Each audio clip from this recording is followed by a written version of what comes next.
Já estamos de volta com o Gazeta Entrevista para receber aqui os nossos entrevistados desse primeiro bloco. Eu vou conversar com 3 deputados federais. O tema é segurança pública. Vem aqui o Major Rocha, que é deputado federal pelo PSDB do Acre. Vou receber também o deputado Cabo Sabino, do PR do Ceará, e o deputado Subtenente Gonzaga, que é do PDT de Minas Gerais. Eles estão aqui participando dessa audiência pública que foi realizada pela Comissão de Segurança Pública da Câmara Federal. O tema é esse, segurança pública. Daqui a pouco a gente vai tratar desse assunto com os deputados. Antes, deixa eu dar só um recado aqui. Olha, gente, o ano de 2016 está acabando, 2017 está vindo aí. É hora de fazer planos para o ano novo. Mas que tal dessa vez você fazer planos que vai conseguir realizar? Como comprar uma Honda nova. Isso mesmo, com o consórcio Honda você vai conseguir realizar o sonho de ter uma moto nova. Com ele, as parcelas cabem no seu bolso e você realiza a compra ou a troca de uma forma programada. Já são mais de 5 milhões de motos entregues e o melhor de tudo, você não paga juros. É o jeito mais fácil de realizar esse seu plano. Quer uma Honda Bis 110i? Olha, essa está com parcelas mensais a partir de R$ 133,00 sem juros. Sem juros, hein? É isso mesmo. O seu plano é uma Honda CG 160 Titan. Essa aí, parcelas mensais a partir de R$ 184,00 sem juros. Não perca tempo. Vá agora mesmo a uma concessionária Honda, faça o seu consórcio e comece o ano realizando o seu plano. Muito bem, eu convido agora os deputados, por favor, meus convidados do Gazeta Entrevista.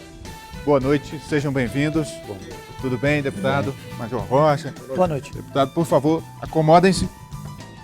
Antes de falar com os deputados do Ceará e de Minas, que aliás eu quero explorar bastante, viu, deputado Rocha, já que o senhor é prata da casa, mas eu quero começar com o senhor para fazer uma avaliação dessa audiência pública de hoje, aqui a Comissão de Segurança Pública da Câmara Federal, o senhor, outros deputados, autoridades da Segurança Pública do Acre.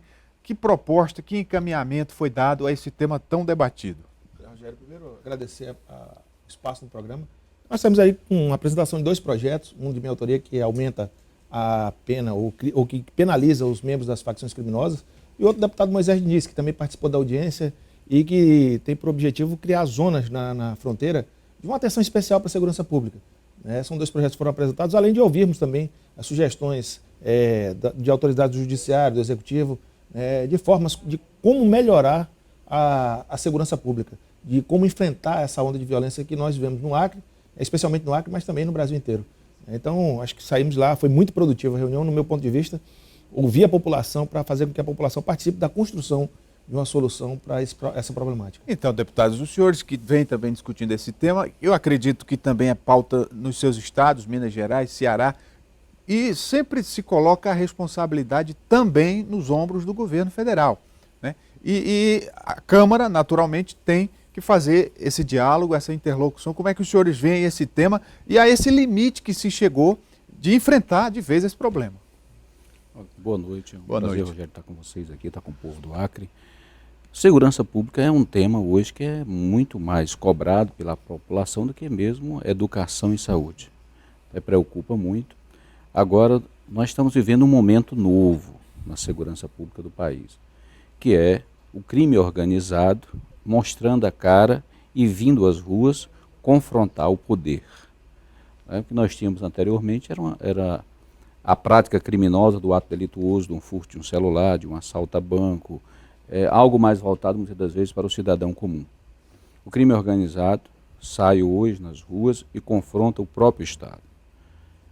Incendeia ônibus, delegacias, viaturas, prédios públicos, e fica o grande ponto de desafio para os governantes é combater o crime organizado, que na maioria das vezes é gerido de dentro dos presídios. As unidades prisionais, que deveria ser o local de exílio dos criminosos sem contato com a vida cotidiana do mundo em sociedade, na realidade está sendo o local, o oásis dele para comandar todos esses crimes. Então, segurança pública cada vez fica mais difícil. Precisamos resolver o problema do sistema prisional e carcerário do Brasil, que vive num colapso. Nós temos mais de 714 mil presos nesse país, algo em torno de 600 mil no sistema prisional e mais de 114 mil nas suas prisões domiciliares. eu não acho que nós prendemos mal. O que eu vejo é que nós punimos mal. Daqui a pouco eu quero falar mais da questão do sistema prisional, mas eu quero ouvir o senhor também, deputado, o que o senhor pensa desse assunto de forma ampla, como é que o senhor enxerga essa realidade? Boa noite, Rogério. É um prazer estar aqui no Acre. Convite do nosso amigo deputado Rocha. Olha, o que nós vimos aqui hoje consolida o diagnóstico da segurança pública no Brasil. O Acre não está numa situação diferente, nem para melhor e nem para pior. O que eu enxergo é o seguinte: o nosso problema de segurança pública é um problema de gestão, de prioridade. Não adianta nós falarmos que tem preso provisório, por exemplo, se precisa de ampliar a capacidade do Poder Judiciário para julgar. O preso é provisório no sistema, está sem julgamento, porque o Poder Judiciário não julgou, não existe lei impedindo que seja julgado. Existe uma estrutura incapaz de responder. Da mesma forma, vaga no sistema prisional. Se não tem vaga, qual lei que proíbe ter vaga? É a prioridade do gestor que impede de ter vaga. Seja do gestor estadual, municipal, federal, porque todos têm que participar desse esforço. Mas especificamente do Poder Federal, do Poder Executivo Federal. Se nós temos deficiência de homens e mulheres nas polícias, é um problema da gestão. Qual lei que impede de ter mais pessoas? Mas aí o gestor muitas vezes alega a falta de recursos. E aí, nesse caso, a Câmara, que vota o orçamento, que define prioridades, pode dialogar. Em tese, a Câmara vota o orçamento imposto pelo Executivo. Na verdade, a Câmara tem um espaço muito pequeno para modificar as prioridades do Executivo. Infelizmente, essa é a realidade. O orçamento ele é feito, preparado no Executivo, em cima das condicionantes que a política macroeconômica impõe, e o Poder Judiciário, na verdade, legitima. E as emendas parlamentares? O valor é relativamente alto quando você individualiza isso. Cada deputado tem 15 milhões e tal. Quando você coloca na dimensão do esforço de recurso para a segurança pública que o Brasil precisa, ele não resolve. Então não dá para nós resolvermos segurança pública com emenda parlamentar. Aliás, eu uso as emendas parlamentares, mas acho que ela nem deveria existir. Né? Não deveria ser um instrumento de barganha, emenda parlamentar. Eu a uso porque está disponível. Agora, não deveria nem ter as emendas. Isso tem que ser a prioridade. E a população tem que ter essa clareza. Porque hoje o governo federal responsabiliza os estados, porque a Constituição delegou aos estados a responsabilidade da segurança pública. Os estados responsabilizam o governo federal de não fazer repasse financeiro. Os municípios responsabilizam todos os outros porque não sequer tem a competência da segurança pública. Resolve o problema. Mas eu quero trazer aqui a questão dos presídios. Em Minas Gerais tem algumas experiências positivas de fazer com que os presos se ocupem, que produzam e que, de certo modo, até banquem a própria despesa, o custo de existir um presídio. Como é que os senhores veem essa questão de os presídios se tornarem escolas do crime? É o modelo. Nós temos um modelo falido, seja do ponto de vista da política de ressocialização, e falido porque não é possível você ressocializar, como aqui foi apresentado hoje pela doutora Eliane, né? Doutora Luana ela apresentar que um presídio de que tem vaga prevista 351 tem 1.200 e tanto. Então, assim, não é possível você executar nenhuma política de ressocialização no espaço desse.